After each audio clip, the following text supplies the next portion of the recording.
How tall is the centaur? Why is my phone bill so high? Did Doug Ford really swallow a beet on live TV?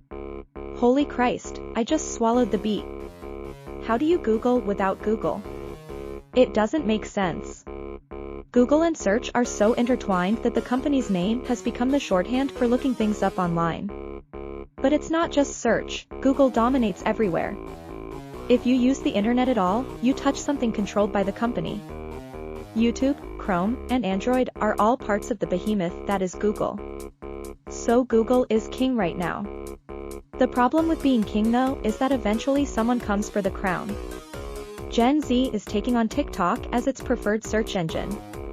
A new study says that these folks are skipping right past Google to search for things online.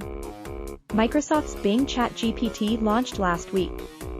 Remember we covered it here on the show and users rushed to try it out. Since then, Microsoft says Bing has passed 100 million daily active users and over a million new users. Those are some impressive stats, but don't count Google out just yet. The company still commands over 90% of the search market, with Bing just being shy of 3%. Now while Bing might not be taking the search crown yet, AI-powered search features seem to be the next big change in the industry.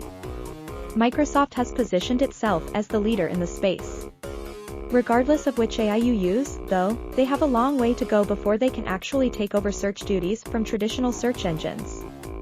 They might have dependencies to make things up rather than provide accurate information, but that shouldn't downplay their importance. Despite its current limitations, AI is improving at a startling pace. So much in fact that numerous leaders are calling for a pause on artificial intelligence research to ensure that it's done safely and responsibly. Now we're currently looking at a mere fraction of ways that AI could be used in the future. Whoever comes out on top will be the leader in spaces, but that's an entirely different conversation.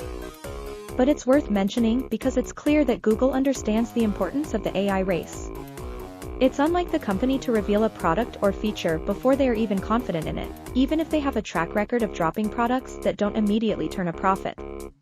So to see them release something in a state that clearly wasn't up to par with other offerings on the market shows that they really need to be seen by shareholders and the public as being invested in AI. While all eyes are on the race for AI advantage, Google has a bigger problem on its hands: its search results suck. There's been a growing chorus of voices complaining that Google just isn't that helpful for finding stuff online. Useful search results are buried beneath ads, branded content, and more ads. People end up needing to scroll past lists of top stories and videos loosely related to their query to actually find good old-fashioned blue links to websites that hold the answers they're looking for. Other people just add Reddit to the end of their query in an effort to get information written by real people, something that's clearly at odds with the ongoing AI push. But even that's unreliable at the best of times. So the problem comes down to this: Google's main draw, helping people find stuff, is at odds with how they make money. So what takes priority? Serving people the content they're seeking or the advertisements that make them money?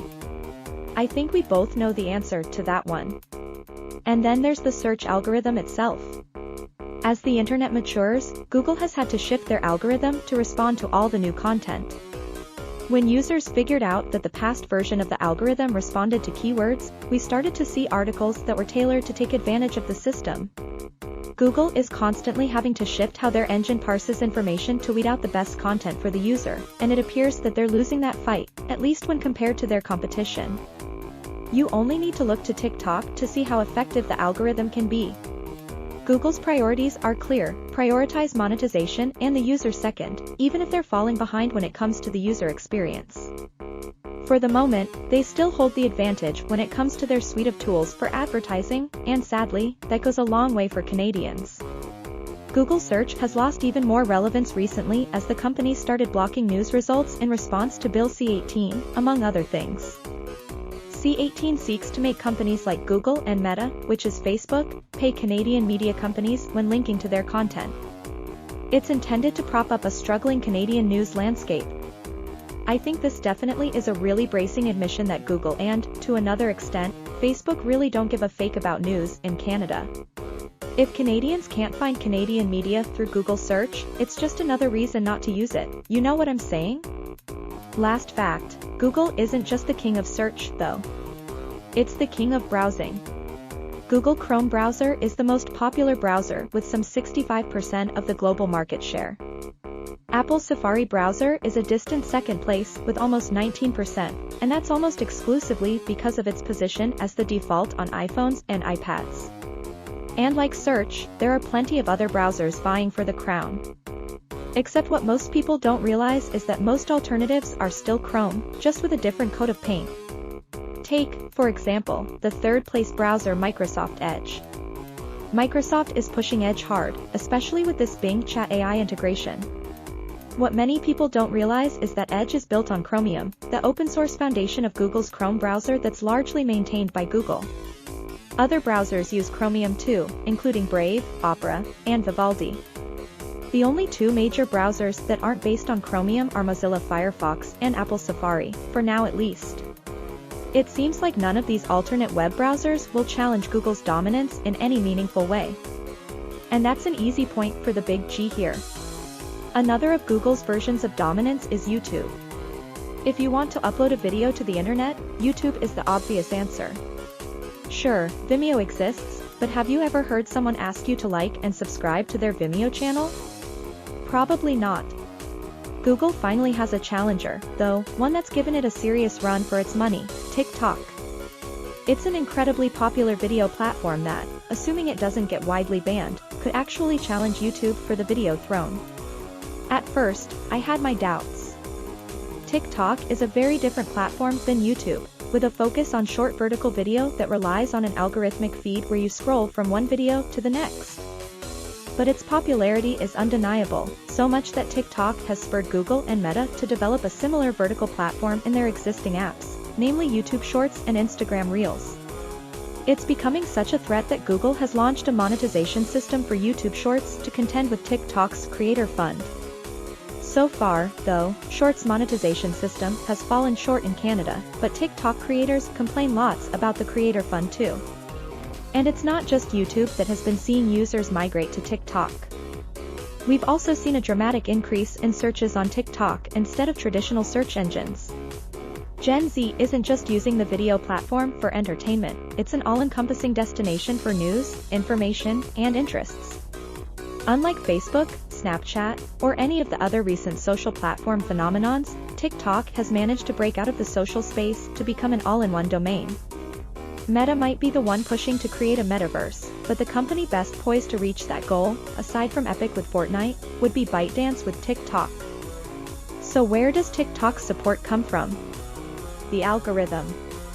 There's no other platform that has managed to use the algorithm to serve up relevant content as efficiently as TikTok. It's an area that Google once dominated, a large part of why they became the go-to search engine in the first place. Eventually, as TikTok expands and needs to hit ever-expanding profit margins, they'll have to face the same problem that Google is currently facing.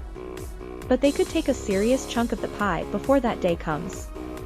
If it feels impossible to avoid TikTok content, that's a good sign that they're doing their job, at least for the moment. Only time will tell whether they'll remain in the pantheon of tech giants. Google is the king of the internet right now, it seems like it. And we didn't even get into the ads game. If you do anything online, chances are you'll interact with something related to the company. And while there might be several challengers, no one has claimed the throne just yet. With their tech powering so many different aspects of the everyday internet experience, they position themselves to be a part of whatever step the industry takes next. Even if their search engine, browser, and video platforms take a hit, but don't assume it will just stay that way just because they seem too big to fail.